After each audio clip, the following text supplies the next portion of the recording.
If you fired up that grill lately, you've probably felt a little bit of a burn. Beef prices are hitting record highs from a nationwide cattle shortage. Fox Business's Kelly Saberi joins us live at the butcher in Wheaton, Illinois, with more. Hi, Kelly.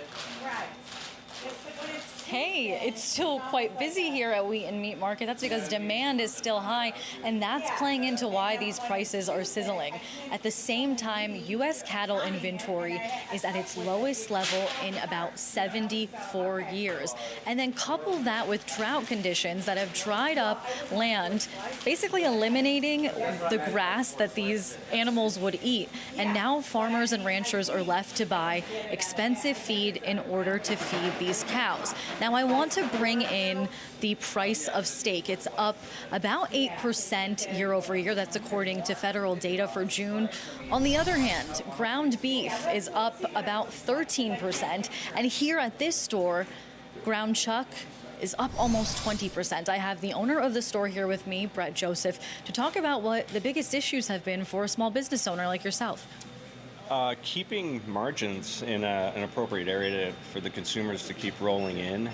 With prices going through the roof, you don't want to raise prices too much because you don't want to scare off the consumer, but you kind of have to pass on the buck. I mean, you have no choice to stay in operation.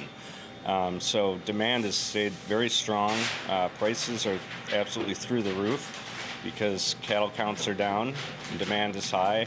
And the cost of feeding and running the farms and all of that is super high. Thank you, Brett. And one more thing for you guys. It's not just these small businesses that are struggling. Walmart has decided to open its first fully Walmart-owned and operated beef processing facility to cut out middlemen in order to keep prices steady for themselves as well. Back to you.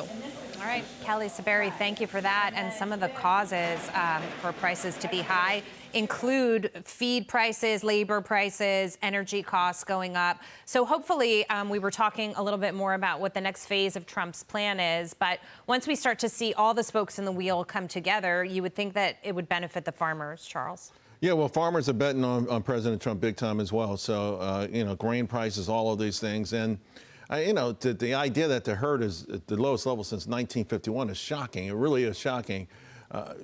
I think maybe remember a few years ago with the Beyond Beef and all that stuff. It was right. Like we were in a sort of settling into a mindset. At least they were trying to settle us that you won't even have beef, you won't even need beef, And I don't know how much of that. Wasn't it AOC and like the cars, the cows passing gas was going to ruin the environment, exactly. so you couldn't be on cows. Now we need a lot more. We're like, we need that steak. When they had that steak going by, I can tell you right now, I don't know, a lot of viewers probably went and ordered some Omaha steaks right then and there. Oh, yeah. But this is really important because as we're talking about all the things that the president is doing to bring some costs down, and we are feeling that in certain ways, there is this counter narrative.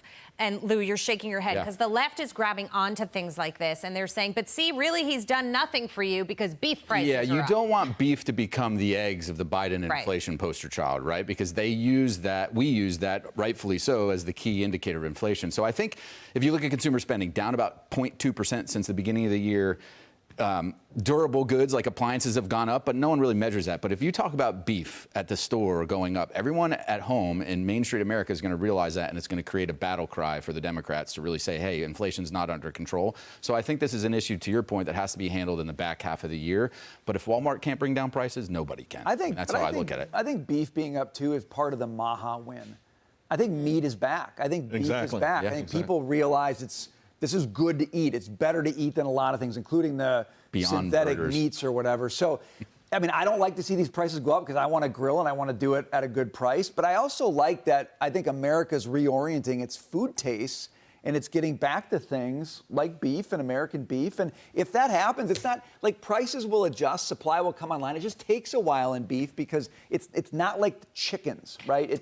These are animals that take a little bit longer. I've had both. Chicken, 6 weeks you can get to cooking, and it's 18 months in for cattle. Could argue if it's MAHA or how healthy red meat is, but we won't go there right now. I hear what you're saying. I'm on the healthy side for red meat. I'll go healthy. I would go on the healthy, Taylor. Don't forgive me. Grill it up, baby. Grill it up.